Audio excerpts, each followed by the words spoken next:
Good morning, everyone. Today's video is going to be about how I do bias my tapes using a deck that doesn't have any front bias knob adjustment. So to do that, I've had to come up with first a test file that I'll be injecting later on various tapes. And for test today, we're gonna have a Maxell UR, a Maxell SLN, which is used, but no much information can be found about it online. And for comparison, I've got a Hong Kong bootleg Type 0 cassette. So we'll see the difference in each of them. So let me introduce you now to the test file I made. The file consists of four different frequencies. One is 40 Hertz. The next one is here, it's 315 Hertz. The next one over here, it's 2K, and the last one is 12K.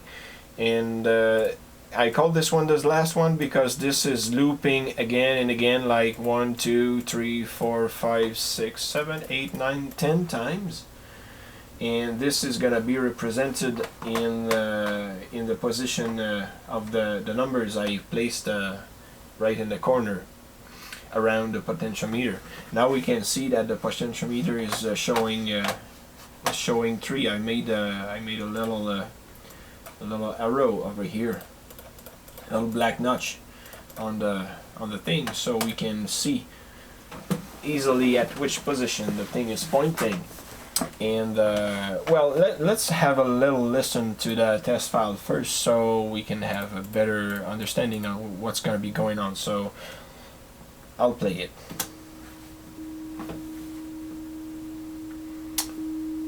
The next position, that one with the wiggle sound, this position with the wiggle sound is actually giving an output at minus 10 dB from the computer, and that minus 10 dB output from the computer is actually tuned to be with the record level at 0 dB on my tape deck. So when I'll be reaching full 0 dB on the computer, of course you can imagine that I'm gonna be at plus 10 at the input of this thing. So I'll go ahead and begin with the Maxell and just have a look, and you'll see how it goes. Let's put that away.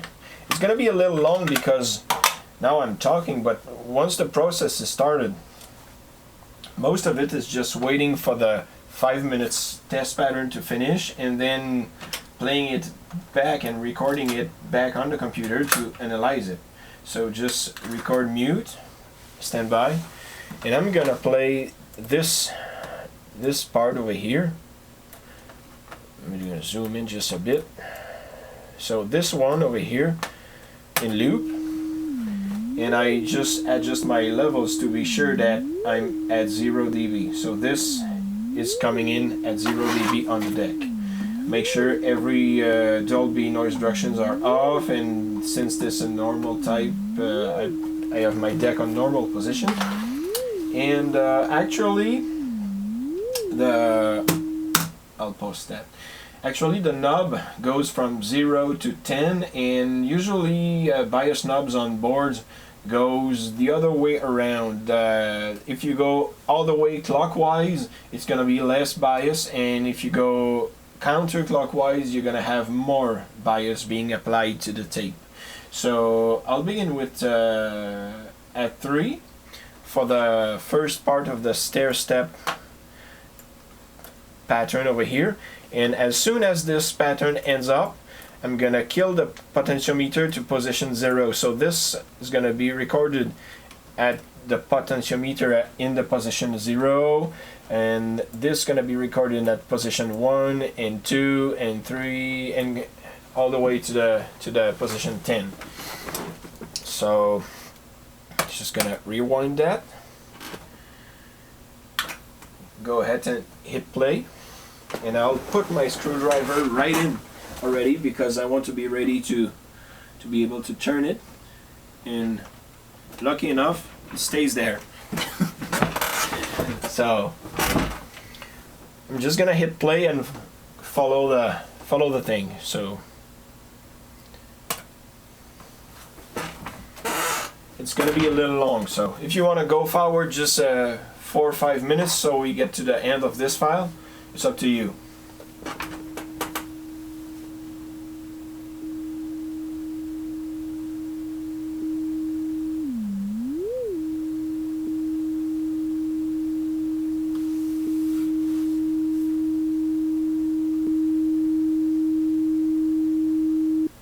Okay, so all the way to 0. That's 40 Hertz.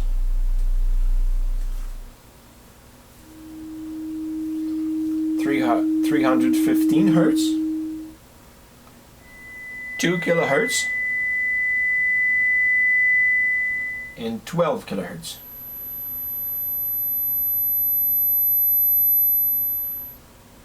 And go to 1. Yeah, I missed it.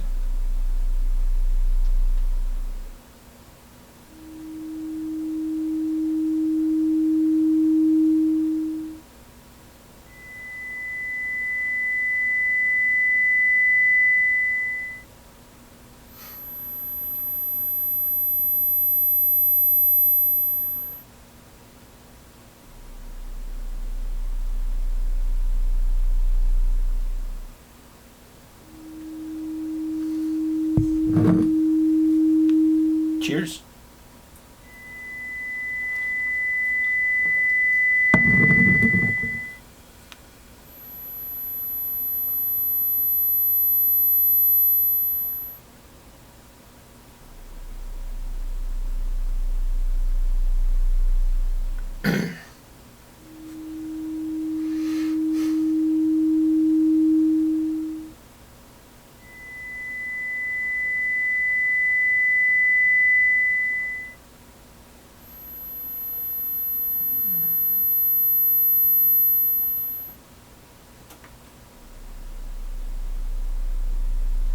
I missed it again.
Almost there.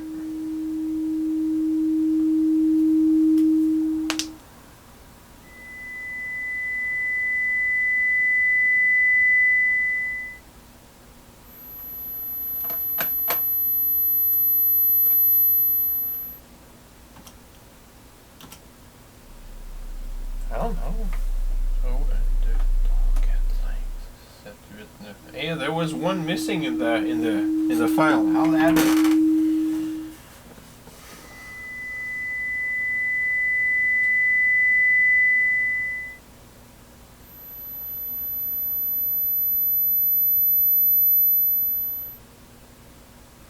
Okay, so we've got it all on the tape actually. So I'm gonna hit stop, rewind it to the beginning,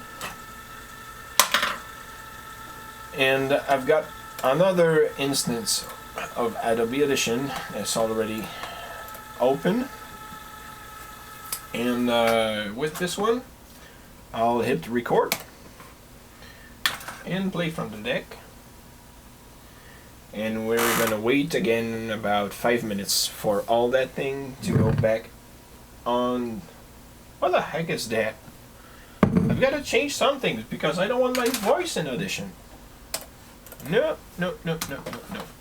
Let me try to fix that on the fly. Sound, because I don't know if my voice gonna go killed because, oh damn, if I change the default recording device for Audition, it may device properties wave in.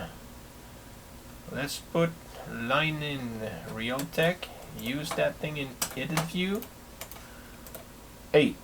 Oh, I don't know if it works because that's quite high. Sounds, recording, line in, levels. What the heck is that? No, that's strange because I'm not supposed to have it that high over here. Let me pause that and be right back. Okay, so I just changed primary recording device in Adobe Audition, so now Adobe Audition hears what's coming from the deck properly. So I'm gonna hit record and hit play on the tape deck. So all the tones we did put on the tape is gonna go back in the computer. So it's gonna take another like 5 minutes or so. So have a beer.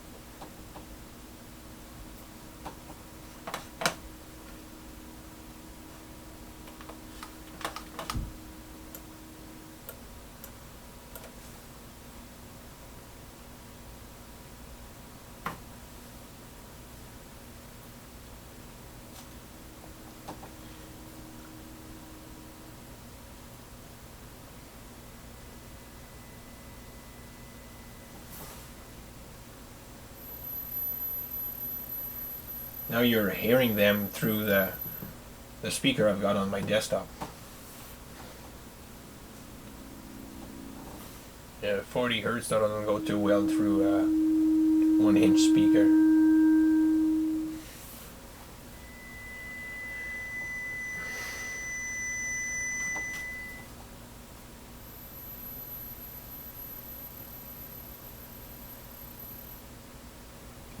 That fish shape is quite unique.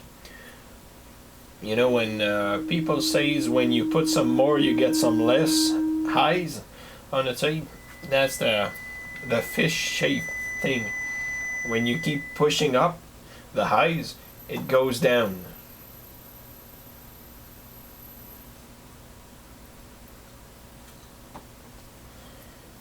And as you reduce it, it goes up and then back again.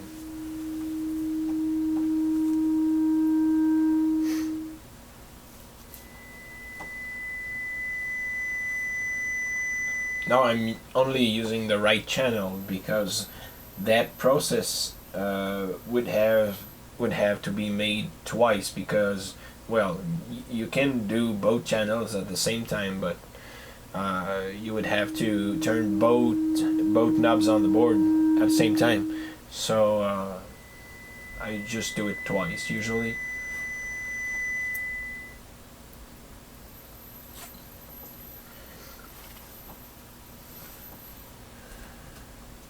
The fish is becoming smaller and smaller because as we've raised the bias while recording, there is less and less space on tape to contain the highs.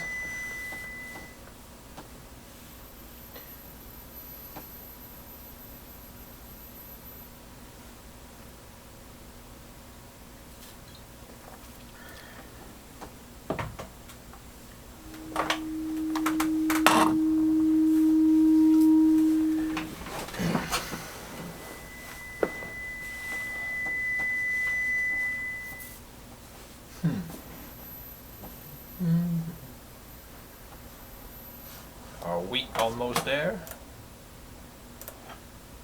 1, 2, 3, 4, 5, 6, 7, 8 is coming up.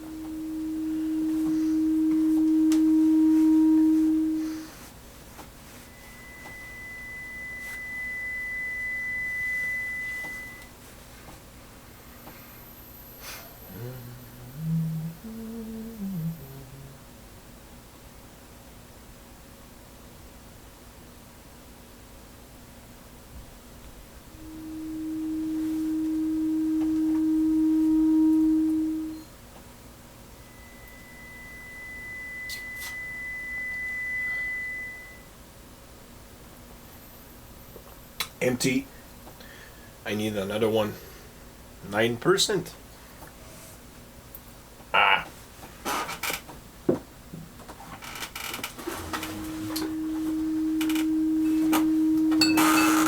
Actually drinking some Unibrew thing, which is locally made in Quebec, and during the year they put one special one accordingly to the time of the year. So this one over here, it's La Résolution.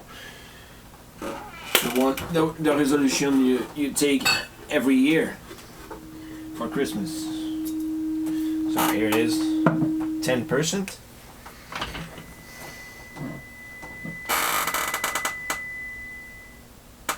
I know I've got a crappy camera.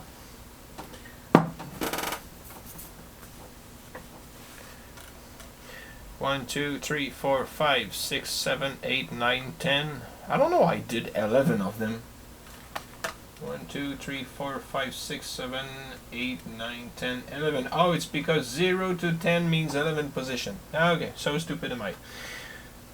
Okay, so we're gonna stop that thing. Stop the recording over here. Open the beer. Cheers. And we're gonna have a look at what we've got over here. Keeping in mind that this is the 40 hertz, it would be bass, low, mid, and highs. Bass, low, mid, and highs. As we go along and the bias has been augmented, the highs keeps going smaller and smaller and smaller and smaller, up to almost no highs being able to be fit on the tape as the potentiometer is all the way cranked up. So over here it's almost maxed up and it starts to decrease. That one is lower than this one, but those three ones are about at the same place. But if you put two less bias, you see the bass, I can fit less bass. Let's say this is the bass lows, and I've got to make those space. This one over here. It's all about choosing where you want it to be. Do you need a lot of space in the highs, or do you need punchy bass and a lot of space in the bass? Depending on the content for that particular tape on my deck, I would bias it around 0, 1, 2, 3, 4, between 3 and 4. Between 3 and 4, because as I go over that, I've got less highs available on tape. And if we change the view over here to spectral view, I can zoom into the bass part of it, and I'll change the settings to have more resolution in the bass part of it. Okay, that's clearer now. So that's our 40 Hertz. Zoom out just a tiny bit. So that's our 40 Hertz tone over here. That one in the bottom. That one. That's 40. And this one is the first, the third, and the second and the third harmonics of that 40 Hertz when being pushed up too loud. So if I just zoom in the other way around, like that, I can see that from the start of the test tone about to here, which represented by 1.39 seconds, that's about the loudest I can go before getting too much harmonics distortion. Because if we have a listen to that, how it sounds, you see the tone's not coming up purely as there is 1, 2, and 3 harmonics there. So from the start of the tone, which is there, I got about 1.4 seconds from the start. That's allowable. That's allowable. So if I go back to my test tone, 1.4 seconds on the 1.4 seconds from the start, 1.2, 3, 4. I can look at the time of the selection in the right corner. 1.4 seconds represents about minus 9 dB over here. So minus 9 dB on the computer. If you remember, minus 10 on the computer represents 0. So minus 9 is 1 dB on my scale. So of course the tape can handle more power than that, but over that it simply means that the harmonics distortions are gonna come up in undesired way. Well, it depends. If you want to make some really bumpy disco music, you can crank it up if you want, but that's not much my thing. I want to keep the tape within the low harmonics distortions. So for this Maxell tape, the biasing position I would prefer on my deck would be around 3 and 4 actually. So let's start the whole process again with the Maxell SLN. So I'll put back the knob at 3, just like that, at 3. I like to begin at 3, but you can begin where you want for the beginning stair step thing. And I'll go back over here, bias test tone version 2, and I'll add a 4th of these, just right here. Copy, paste. I've got my 11th one, so going back to the beginning, putting my tape in, rewind it all the way, counter 0, record, play. I'm gonna wait for the leader to pass. I think we're good now. So let's hit play and enjoy the beer.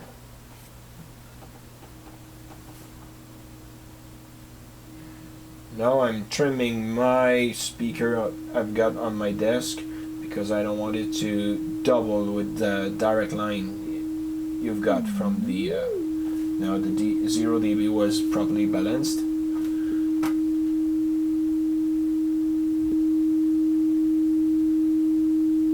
And I put it to 0 to begin with.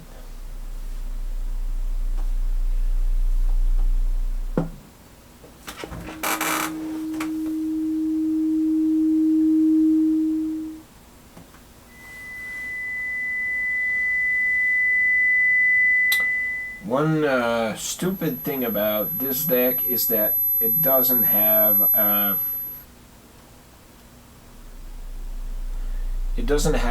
record cal knobs on the board, and doesn't have either playback loudness cal on the board. So if I got some more or less spongy tapes, I can't adjust it on the board like you would do it with front record cal -3 to +3 dB with your high-end decks.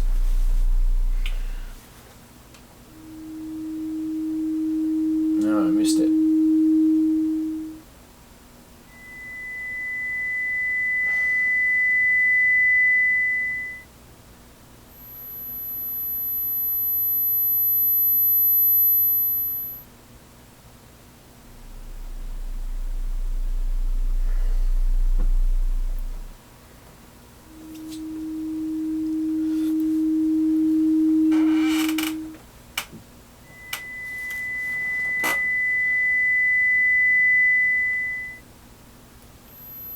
Right after that recording, I'm gonna put that cheap, very cheap little thing in my machine and record it right away, and then I'm gonna play back both of them back to back after all of this. Hey, there was a little red thing to pull on it. That's sweet.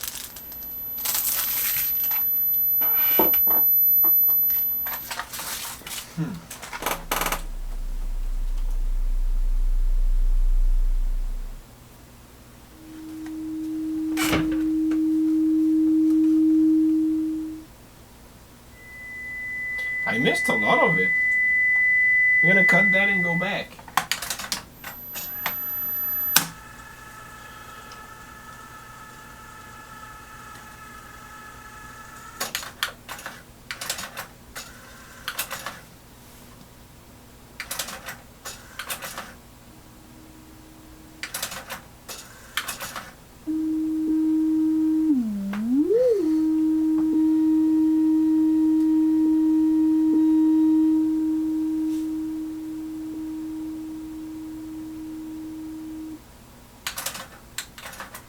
Okay, right from there, I'm gonna play that part, coming back at 0, hit play, go ahead. I'm gonna be more focused.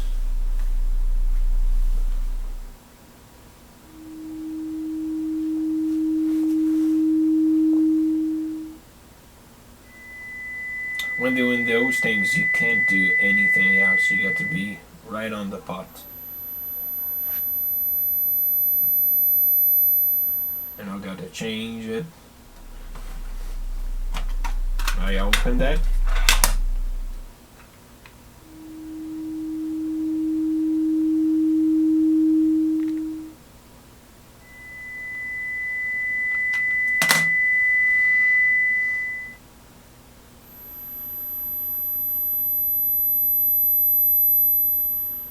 Okay, to 2.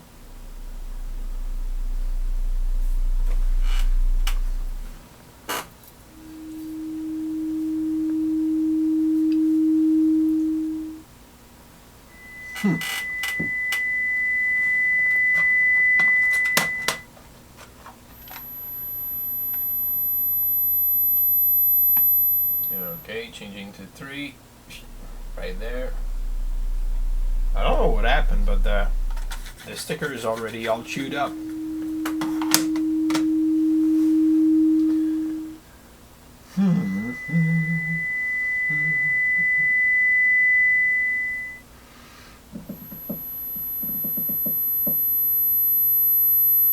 Going to 4.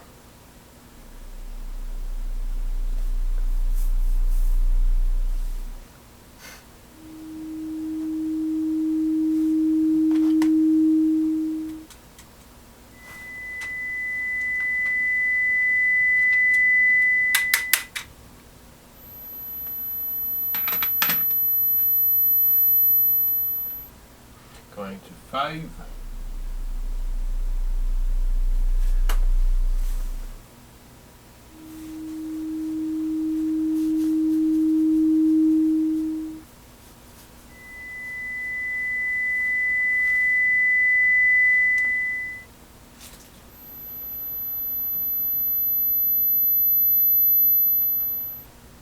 6. You know, now I've made only one tape, but as we're gonna have the result of 3 of them, you'll really see how different they all react.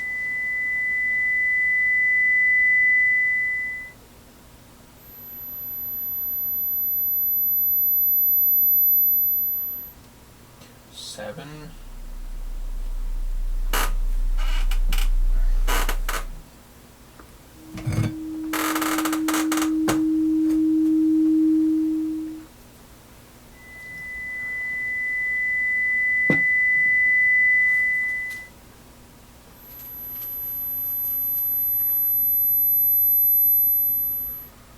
Eight.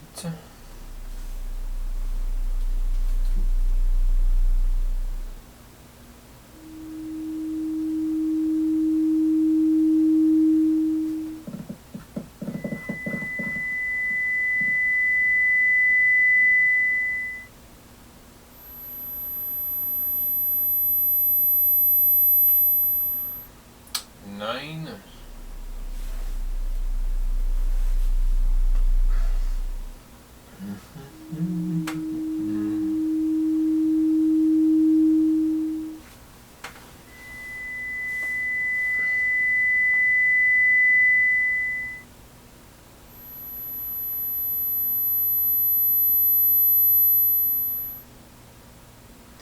And 10.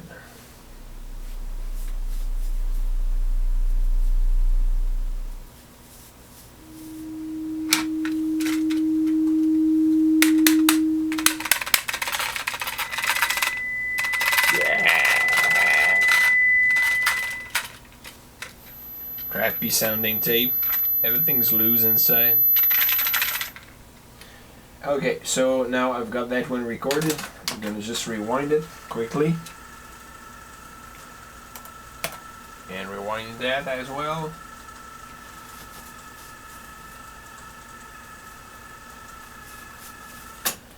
Okay, so stop. Put that shit in. Well rewinded. Go ahead. I'm gonna hit play in a few seconds. We're past the leader now.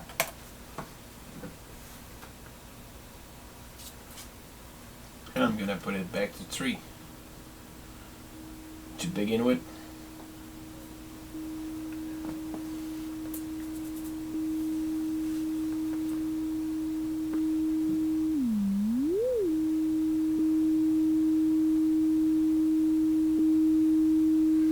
For 6 dB. Okay, going to 0. And let's see what this crap can handle. And at which position does it bias actually.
Okay, almost at the end. So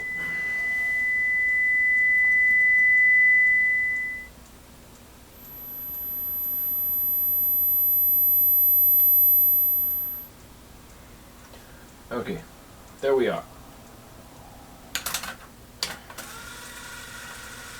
Now keep in mind that this was my only brand new Type 0 I unwarped for you.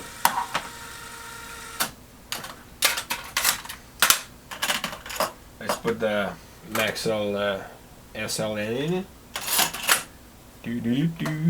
Switch back to the other audition.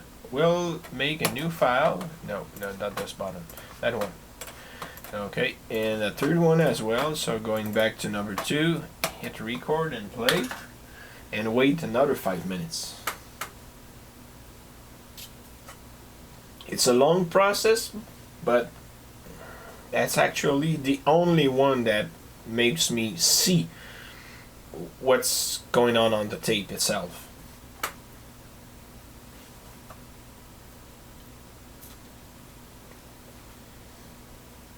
I can reduce the zoom, and if I open up the frequency analysis window, we can easily see the main pure tone and the undesired harmonics that are coming from the tape. This is the 40 Hertz,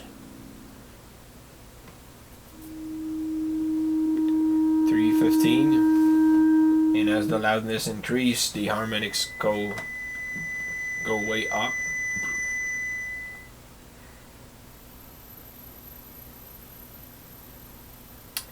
And for the 12K, that frequency is so high, the first harmonics it's above the hearing range.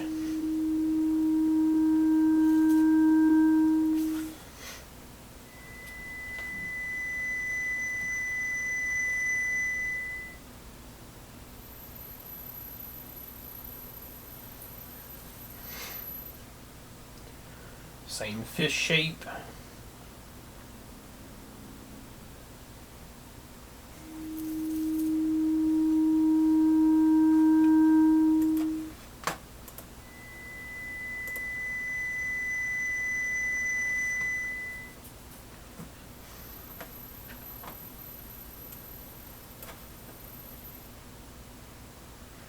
So we already at the 0, 1, 2, we already start losing some highs potential compared to the 0, 1, and 2 over here. And let's see at the fourth one up to which level. Yeah, the fish is going up a little less.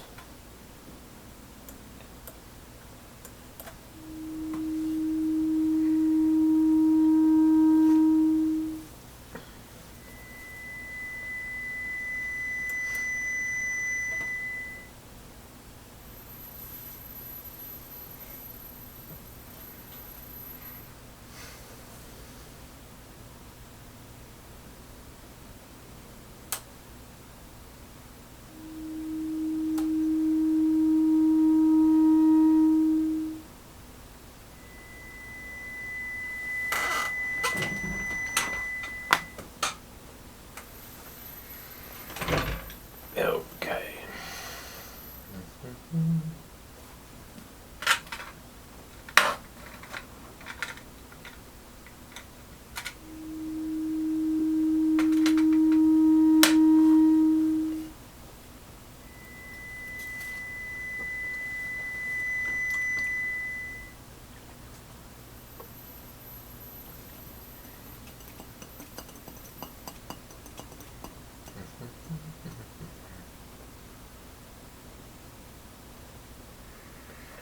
Now the fish is getting smaller and smaller and smaller until there will be no more highs that's gonna be able to fit in there.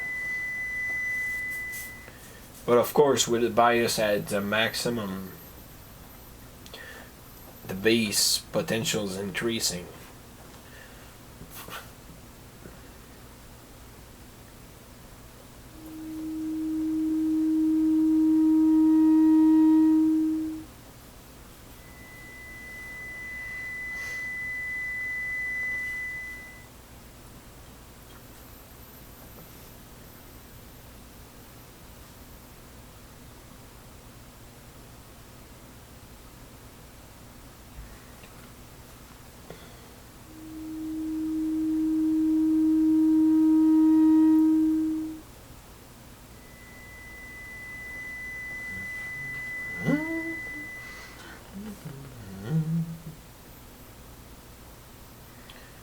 Yep, no more highs. The fish is so small. But really, you can go loud with the bass. As some said, bias is all about compromise.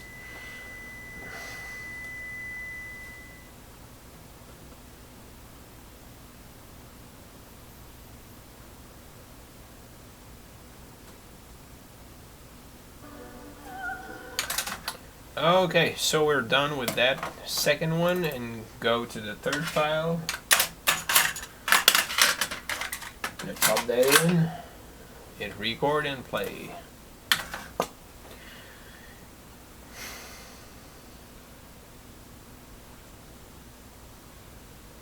You know, the tape is making some weird noise in there. Like quink, quink, quink, quink, quink.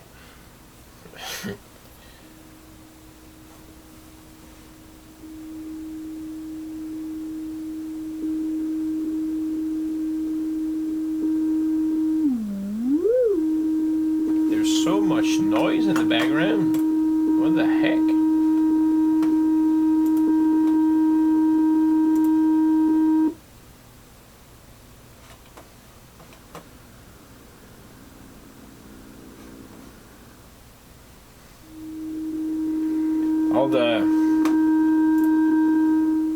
All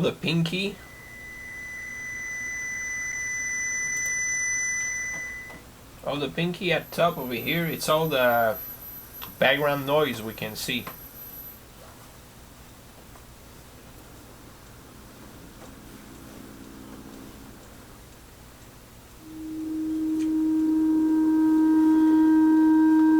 I'm gonna switch back to the other mode because Audition doesn't really like to be in the spectrum view. It drains a lot of CPU to make it real time while recording.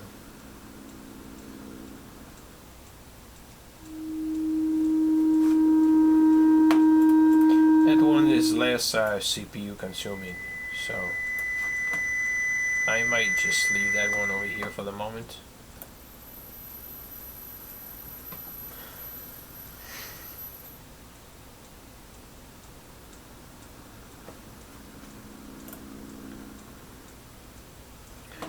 So you can already see that those shapes over here and over here have some strange shapes already. It's not like linear.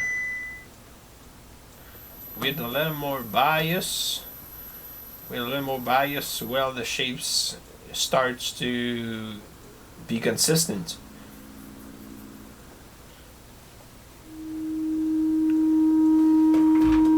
But the fish is still small at the beginning, as it should be a little bigger, as it was with the other tapes.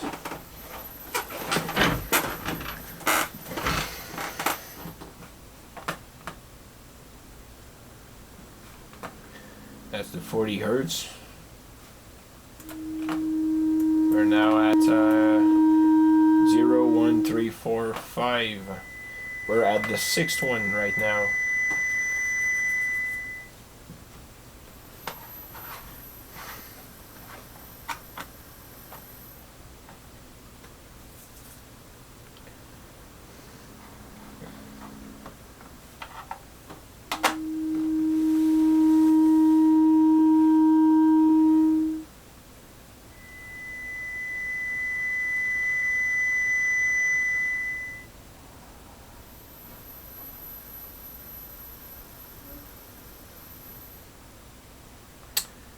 You see, when the pure tone goes up, there's always some noises that raise around it, and that's undesired.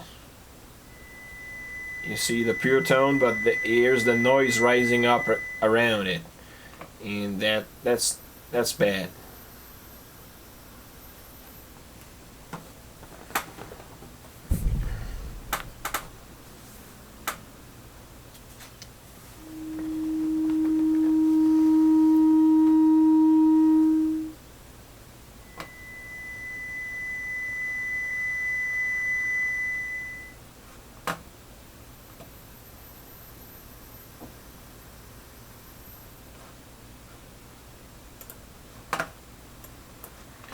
Two, three, four, five, six, 7, 8, 9, 10.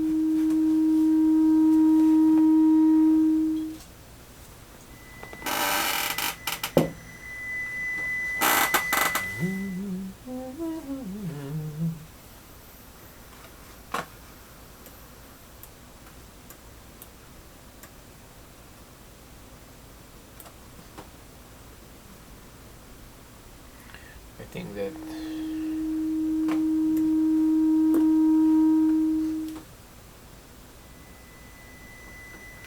okay, so that's the last one, and you see that the highs has gone down really low.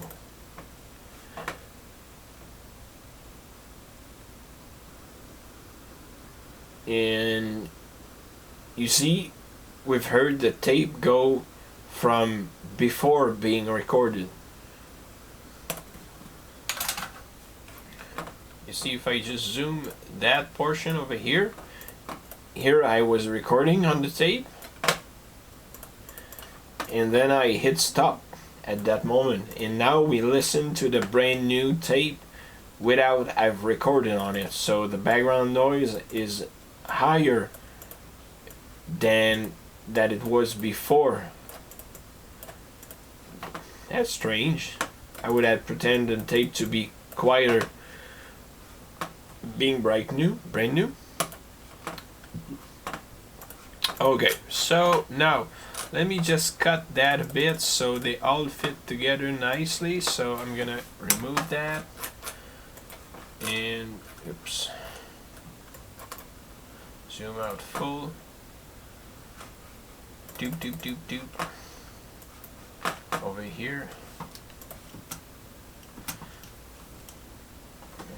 Just put that. So this goes away. So we've got our recording.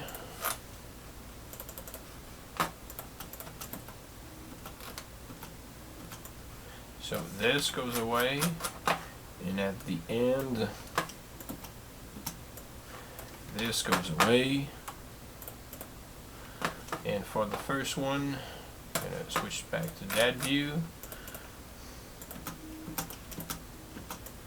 So this goes away. Just cleaning up the thing a bit, so it's easier to compare them all like that. And the 3. Okay, so that's the first tape. That's the second one. First and second. And first and third. First and third. So for the first one, I would personally bias it to my potentiometer position, like 0, 1, 2, and 3. That would be my personal choice. For the second one, let's analyze that a bit. So fish is high going, starting to decrease already. The fish is decreasing already at this one. So 0, 1, 2. So this one we don't really miss much space in the highs. So that's second tape, the Maxell SLN60. I would bias it at 2 on the potentiometer on my deck. And the third one, you see that the output coming out from the tape is quite lower. But well, despite the fact that, pretend we only have that to work with, you see with very low bias we get some strange shapes coming up, and you see that shape and that shape, and it kind of goes out being at position 3, 0, 1, 2. Oh no, from position 2 the strange shapes are already gone. So but this is the first fish, second fish, so this is the base, so this is 2. So what about the base ones? The base, and the base. Do we still keep going up in the base, raising the bias, or are we just losing highs? To my highs it doesn't move that much. A little more gain in the base on this one over here, the top of my eye, and than this one. And this one compared to that one, it's about, well, a tiny bit more over here, but did the fish goes down. So as the fish start to go down over here, I would really kind of bias that tape in that position, and that would be 0, 1, 0, 1, 2, 3. Yeah, that one would bias at 3 as well. So that's the way I do figure out changing the bias. What's the size of my buckets of base, mids, and highs ending up being. So I hope you enjoyed watching that video, and I'm gonna make I'm gonna just touch up that file a tiny bit and make it available to download, so you can record it yourself on your deck and see how your tape bias as you mess around with the knobs. So hope you enjoyed. Have a good day. Bye bye.